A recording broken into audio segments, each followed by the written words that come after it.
J'estime qu'on n'a pas rompu avec les archaïsmes du passé. Moi, je suis quelqu'un qui voit grand pour mon pays. Je suis quelqu'un qui voit le développement de ma nation.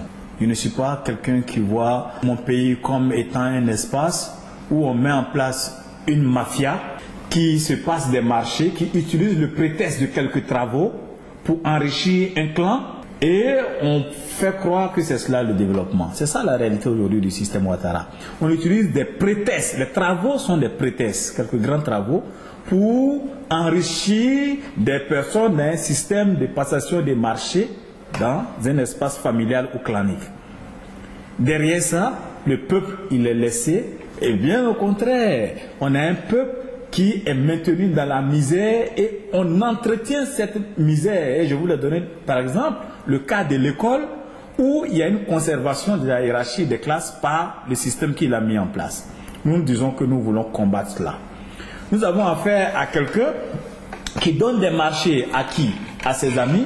Quand vous prenez la construction des ponts et autres, les nationaux ne sont pas privilégiés. Même les Africains ne sont pas privilégiés. C'est-à-dire on a affaire à une classe politique qui n'a même pas confiance aux nationaux, qui n'a même pas confiance au génie créateur du peuple de Côte d'Ivoire. Moi, on me donnerait un pont à construire. Je serais président, on me demanderait un pont à construire. Je dirais aux jeunes de l'INSET, les ingénieurs que nous avons formés, voici les travaux publics pour vous. Il faut terminer ce pont. Si ça vous prend 10 ans, que ça vous prenne 10 ans. Mais je veux voir ce pont terminé et que ce soit la fierté nationale. C'est de ça que nous voulons. Je veux que nos jeunes construisent nos routes. Je veux que notre pays entre dans un cycle de grands travaux. Et je l'ai dit, que nous voulons que nos fleuves, nos 4 grands fleuves deviennent des autoroutes fluviales. Et ça, ce sont des grands travaux que nous voulons lancer dans notre pays, qui vont faire travailler des millions de personnes. Et derrière ces millions de personnes, ça nous permettra de sortir les marchandises du nord du pays vers les ports qui sont vers le sud. Comme les gens l'ont fait ailleurs, que ce soit dans le Mississippi, aux États-Unis, que ce soit même ici en France, jusqu'aux différents ports, jusqu'à Dunkerque et autres, que ce soit en Allemagne et ailleurs. Les gens ont dragué les fleuves, les cours d'eau et autres. Ils ont fait des autoroutes où les grands bateaux peuvent passer. Nous voulons ça pour notre pays. Ça crée de nouveaux métiers. On a la possibilité de faire à côté de ces cours d'eau et de ces canaux qu'on crée, on a la possibilité de faire des élevages de poissons et autres. Donc, nous voulons créer une sorte d'enthousiasme. Nous voulons soutenir la jeunesse. Nous voulons créer des emplois en soutenant le génie créateur du peuple de Côte d'Ivoire. S'il y a un forgeron qui est quelque part, nous allons le soutenir pour que sa forge devienne une industrie, qu'il fasse des cuillères, qu'il fasse tout ce qu'il sait faire, mais au plan industriel. Nous allons le soutenir. Nous voulons que les ampoules soient fabriquées. Nous voulons que les serrures soient fabriquées chez nous. Nous voulons soutenir une industrie automobile chez nous. Que nos petits qui sont dans les garages, on les mette ensemble pour dire, et nos ingénieurs, créez-nous notre voiture ici. Nous voulons mettre en place des industries aéronautiques pour nous et soutenir les recherches aéronautiques avec l'argent public. Nous avons une vision pour l'Afrique. Ce que nous ne pouvons pas faire au niveau local, que nous mettons nos forces ensemble avec les autres pays africains pour dire, sortez-nous vos différents génies, vos fils les plus brillants, mettez-les ensemble et que nous ayons une industrie aéronautique au bout de 10 ans ou 20 ans, que nous envoyons nos satellites à nous, que nous envoyons nos fusées, comme l'ont fait les Chinois. C'est un projet de 20 ans, de 30 ans qui a aujourd'hui fait que les Chinois amènent des fusées hautes dans le ciel. Nous avons des ambitions grandes pour notre pays et pour l'Afrique. Et donc quand nous voyons Ouattara avec ses petits pas, dans un monde où il est borgne parmi des aveugles, où il dit il travaille, et que nous voyons ça, nous disons nous avons affaire à de la médiocrité. Comment tu peux mettre en place un système de développement sans même identifier les populations? C'est-à-dire tu ne fais même pas de l'identification, on te dit de faire l'identification de la population, tu fais du comptage. Confondre identification et comptage. C'est-à-dire nous sommes encore dans de l'archaïsme. Nous sommes encore dans un système où on se promène avec des sacs de riz. Vous pensez si François Hollande devait se promener avec le contenu des allocations familiales et autres en termes de sacs de riz, vous imaginez c'est combien de cargos qui le suivraient à chaque voyage pour le donner à chaque famille? Mais là où les gens réfléchissent, on met en place des systèmes institutionnels pour faire ces choses. Et c'est ce que nous voulons pour la Côte d'Ivoire. Maintenant, nous avons affaire à un monsieur comme ça. Et vous nous dites qu'il va avoir le soutien de Bédié pour sa réélection pour 5 ans de plus. C'est peut-être 5 ans de malheur pour les Ivoiriens, 5 ans de retard s'il passe. Personnellement, avec la vision que j'ai pour la Côte d'Ivoire et avec ce que je vois comme acte, je me dis que ce sera 5 ans de retard de plus pour notre nation. Parce que Ouattara, je veux dire qu'il n'a pas la vision. Je n'attaquerai pas les aptitudes, mais il n'a pas cette vision. Il ne peut pas porter cet enthousiasme qui va créer les emplois dont lui-même il rêve peut-être. Mais il pense que les emplois se créent comme ça. C'est-à-dire, il ne sait pas que les emplois, c'est pousser des jeunes à se réunir en coopérative, les soutenir, être avec eux pour dire oui, c'est ça qu'il faut pour la nation. Faites le miel. Ce miel, nous allons le vendre. Poussez ton ministre du Commerce à aller signer des traités de vente de miel à tel pays. Poussez des jeunes à mettre en place des structures de couture pour dire oui, vous avez fait des coutures de manière artisanale jusque-là, mais on va vous aider à avoir des unités de couture pour faire la concurrence aux Chinois. Et on les aide, on met tout en œuvre pour eux. Et le ministre du Commerce, quand il se lève le matin, il va pour vendre les dessous qu'on coud dans ton pays. Il va pour vendre les vestes cousues dans ton pays. Il va pour vendre les sacs qui sont cousus dans ton pays. Mais il faut qu'il y ait un enthousiasme. Il faut qu'on soutienne le génie créateur du peuple derrière. Il faut qu'on donne, on galvanise le peuple pour que le peuple sache qu'il y a une dynamique nouvelle. Et un président, c'est ça. C'est un commandant en chef d'une armée populaire. Ce n'est pas quelqu'un qui s'assoit dans un palais pour se prélasser et s'offrir des avions chaque fois et bouffer l'argent du peuple avec. Non, ce n'est pas ça un président. Nos pays n'ont pas besoin de ce type de président. Nos pays ont besoin de galvanisateurs, de personnes qui donnent l'enthousiasme, de personnes qui donnent la fierté au peuple pour dire ce pont on l'a construit par nous-mêmes à 90% ou à 100%. Ces voitures qui sont là, c'est la voiture nationale. C'est la Société nationale de fabrication de voitures. Ce sont des entrepreneurs ivoiriens qui l'ont fait. Ou ce sont des entrepreneurs africains. Parce que c'est notre CEDEAO dans laquelle nous tous nous versons de l'argent. Ce sont les chercheurs de la CEDEAO qui ont fait cette voiture. Et telle usine, c'est la CEDEAO qui finance, qui aide à soutenir cette usine qui fabrique ces voitures. Et nous consommons local, nous consommons la voiture made in Africa de l'Ouest ou la voiture made in Côte d'Ivoire. Et on gêne la fierté au peuple. Mais au lieu de venir vous parler des ivoirités, de parler des... Vous voyez ces discours qui sont des discours d'arrière-garde. C'est cet enthousiasme qui manque. Mais qu'est-ce que nous pensons de Bédié? Voilà, Bédié, qu'est-ce que Bédié gagne dans un deal pareil? Qu'est-ce que Bédié même a apporté en Côte d'Ivoire? Voilà quelqu'un qui a vécu aux frais de la nation, de l'âge de 23 ans ou 24 ans jusqu'au jour d'aujourd'hui, sans apporter quelque chose de positif à la Côte d'Ivoire. À part Daoukro, bien sûr, parce qu'il a apporté quelque chose à Daoukro. Quand tu fais des développements au niveau local de ton village, de ta maison et autres, et que tu arranges les rues pour ta seule vue, moi je parle de ça, c'est de l'égoïsme. Voilà. Quand ça c'est des comportements de roi, ça. C'est pas des comportements d'homme d'État. Le roi, il peut arranger des endroits, mais le reste, là où il passe pas, il s'en fout. Mais là où il vit, là où il passe, il arrange pour que ce soit beau. Après, le peuple paye des impôts.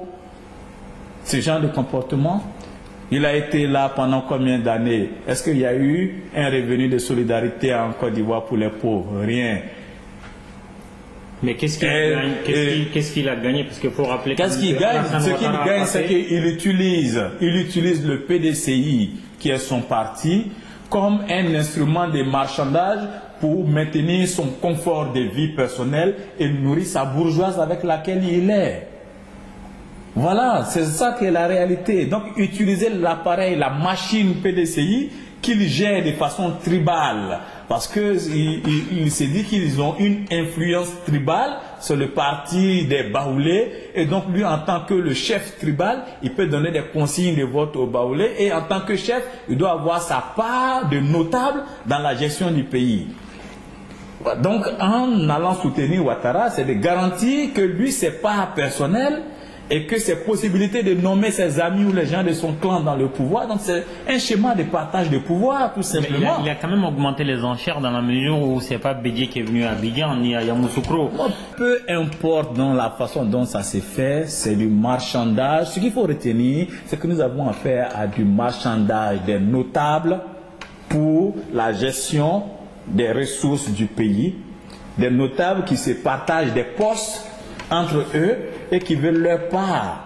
Voilà ce qu'il faut retenir. On n'a pas affaire à des personnes qui s'unissent autour d'une idéologie de défense des intérêts du peuple. On a affaire à des personnes qui s'unissent pour partager le pouvoir. Il n'y a pas d'idéologie. Est-ce que vous avez appris que Bédié et Ouattara se sont assis pour dire que bon, on va tracer un plan idéologique sur la gestion du pays. Voilà nous ce que nous sommes prêts à céder sur la question, par exemple, de l'unité nationale. Voilà ce que nous sommes prêts à céder sur la question, par exemple, écologique. Voilà ce que nous défendons sur la question, par exemple, de l'école. Voici ce que nous défendons. Ils ne se sont pas réunis autour de cette thématique. Ils se sont réunis autour du partage du pouvoir. On va créer un même parti, on va partager le pouvoir, on va se faire des passes.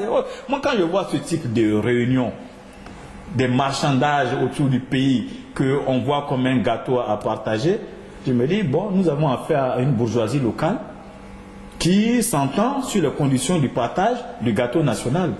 Donc ce sont des individus à combattre. Mais selon vous aujourd'hui, qu'est-ce que les Ivoiriens, partis politiques ou même société civile, qu'est-ce que les Ivoiriens peuvent adopter comme attitude pour inverser cette tendance-là? Parce que vous le dites vous-même, si Alassane Ouattara succède à lui-même, c'est 5 ans de malheur pour les Ivoiriens. Alors, vous, en tant que fin observateur de la scène politique ivoirienne, qu'est-ce que vous pouvez proposer aujourd'hui aux Ivoiriens en tant que société civile, en tant que parti politique, pour inverser la courbe des prévisions négatives? Nous sommes engagés dans un combat pour la redistribution des ressources. Nous disons aux Ivoiriens, le pays vous appartient. C'est votre terre de naissance, c'est la terre de vos ancêtres. Toutes les richesses de ce pays doivent être utilisées pour votre bonheur avant tout, et non pour le bonheur des individus qui vous dirigent. Et donc quand des individus vous dirigent et que ces individus ne mettent pas les richesses à votre profit, ces individus sont automatiquement vos ennemis. Pour nous, ça c'est clair. Et donc ce que vous avez à faire, c'est de pouvoir d'abord vous libérer de la situation d'otage dans laquelle vous êtes, dans des groupes ethniques dans lesquels on vous a mis, groupes ethniques où on oppose les uns aux autres. Dans les agrégats ethniques qu'on vous a mis, agrégats ethniques qu'on oppose les uns aux autres, ou qu'on allie momentanément et qu'on utilise comme moyen, stratégie de conquête du pouvoir. Libérez-vous du piège ethnique. Libérez-vous des communautés ethniques dans lesquelles on vous a mis, communautés qu'on utilise pour partager le pouvoir, que certains notables qui refusent eux de travailler, qui se donnent des postes où ils vont au travail à 9h ou à 10h ou ils sortent à 16h, et pourtant qui ont les plus gros salaires et vous êtes dans la souffrance. Et ils vous utilisent, ils vous opposent les uns aux autres. Quand ça les arrange, ils peuvent venir s'unir très rapidement en oubliant qu'ils vous ont poussé à haïr Ouattara ou à haïr telle personne. Donc ils vous manipulent, vous-même vous le voyez. Pendant ce temps, vous êtes dans la misère. Pendant ce temps, vous n'avez pas d'hôpitaux.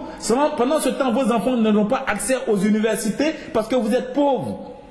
Pendant ce temps, vous n'avez pas l'eau potable, etc., etc. Donc, vous devez vous libérer en premier temps de ces personnes et en second temps, vous devez vous retrouver ensemble pour lutter contre cette bourgeoisie locale. Vous devez lutter contre ces prédateurs du peuple qui vous prennent en otage et dont vous devenez les défenseurs. Ne défendez plus ces personnes, ne les suivez plus bêtement. Ne cédez plus à leur manipulation qui consiste à vous maintenir dans la faim pendant longtemps et après avoir venu donner des miettes, 500 francs, 200 francs pour dire allez voter pour moi. Donc libérez-vous de ces personnes et venez vers les personnes qui vont se battre pour la redistribution des ressources. Quand nous serons aux affaires, Chaque Ivoirien qui ne travaille pas indépendamment de sa volonté aura une part des ressources de la nation en attendant qu'il ait un emploi. Ça, c'est un engagement que nous avons pris et c'est un combat que nous menons depuis 90 jusqu'à maintenant. Et c'est pour ça que nous sommes constants et c'est pour ça dès que nous voyons que quelqu'un ne va pas dans ce sens, on quitte. Mais nous sommes constants par rapport à cela.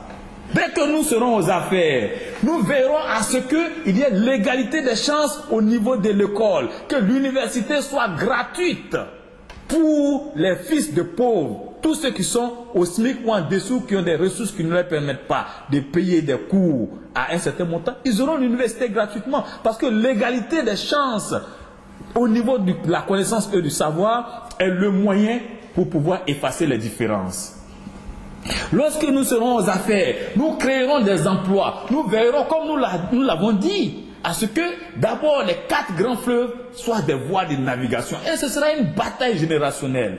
Quand nous serons aux affaires, nous verrons à ce que des emplois industriels soient créés en soutenant des individus qui ont de la matière. Le génie créateur va se libérer dans le pays. Nous allons créer cet enthousiasme. Nous serons sur le terrain. Nous transformerons notre agriculture traditionnelle en agriculture moderne. Nous veillerons à ce que les citoyens qui ont du talent soient valorisés. Nous lutterons contre le népotisme dans toutes ses formes. Ceux qui auront volé de l'argent au niveau du peuple seront poursuivis et punis de façon exemplaire, même si ce sont nos propres parents. Nous avons une autre vision. Notre vision, c'est la vision du changement. Notre vision, c'est la vision de l'égalité des choses. C'est pour ça, dès que nous entrerons en campagne, nous allons démontrer à ces personnes, projet contre projet, vision contre vision, que c'est le combat du passé contre le futur. Nous incarnons ce futur. Nous voulons donner espoir. Nous voulons rompre avec ce passé, ce tacaïsme, cette gestion paternaliste de l'État. Voilà ce que nous voulons pour la Côte d'Ivoire. Et nous savons que si nous sommes sur le terrain, cet enthousiasme va se répandre dans le peuple. Et ceux-là qui pensent qu'ils sont dans une posture de force seront surpris par le terrain.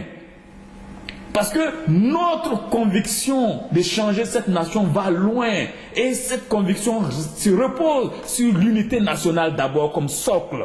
C'est pourquoi tous ceux qui sont prisonniers politiques et autres, nous allons veiller à leur libération. Même Gbagbo Laurent. Y compris Gbagbo, c'est un fils du pays. Il ne doit pas rester en prison. Madame Gbagbo et tout ça. Nous allons veiller à ce que tout le monde soit libéré. Parce qu'ils ont Blé Boudé. Tout le monde, nous allons veiller à ce qu'on s'asseye pour dire, frère, il ne faut plus qu'on fasse ça, plus jamais ça. On a été manipulé, les gens ont manipulé, on nous a manipulés. Nous ne voulons plus ça dans notre pays. Regardons ensemble dans la même direction. Prenons les fils les plus brillants de notre pays, mettons-les à la tête de cette nation et faisons de cette nation une nation forte. Ce que vous êtes en train de dire a déjà été dit et on sait l'histoire de la Côte d'Ivoire qui s'en est suivie. Quels sont les gages que vous avez aujourd'hui pour croire en ce que vous êtes en train de dire? On va libérer tout le monde et s'asseoir et regarder devant. Oufoué l'a fait, ça n'a pas marché. Doumbia Major veut le faire. Quel gage Doumbia Major a pour que ça marche? Moi, je crois en l'avenir. Je crois au génie créateur de mon peuple. Et je crois en chaque fils de ce peuple. Je crois que nous pouvons moraliser cette nation. Je crois que nous pouvons donner une éthique à cette nation. Et je sais que nos enfants, nos petits frères, nos compagnons sont des gens brillants. Je sais que si on met à côté nos conflits, je sais que nous pouvons aller très loin. Et ça, c'est valable pour beaucoup de pays africains. Moi, j'ai dit que je m'engage à aller dans le sens de l'unité nationale. Dans le cadre de la 3e voie où je suis avec Mamadou Koulibaly, vous pensez que Mamadou Koulibaly, qui était au FPI, vous pensez que si j'étais quelqu'un qui avait des ressentis négatifs ou de la rancœur, je ne m'assierai jamais avec Mamadou Koulibaly dans une alliance. Aujourd'hui, nous sommes dans une alliance. Aipo Martial, qui était avec Guy Robert pendant la transition, qui a assisté pendant qu'on me torturait. On me traînait dans les caniveaux, on mettait les fourmis maniant sur mon corps. Il était avec Guy Robert. Aujourd'hui, il est dans cette alliance avec moi. On s'assoit, on discute en frères et nous regardons l'intérêt de la nation. Vous pensez que si j'avais de la rancœur, je m'asserais avec ce type de personnes? l'intérêt supérieur de la nation vient pour moi avant tout ce que je peux subir comme humiliation ou comme douleur.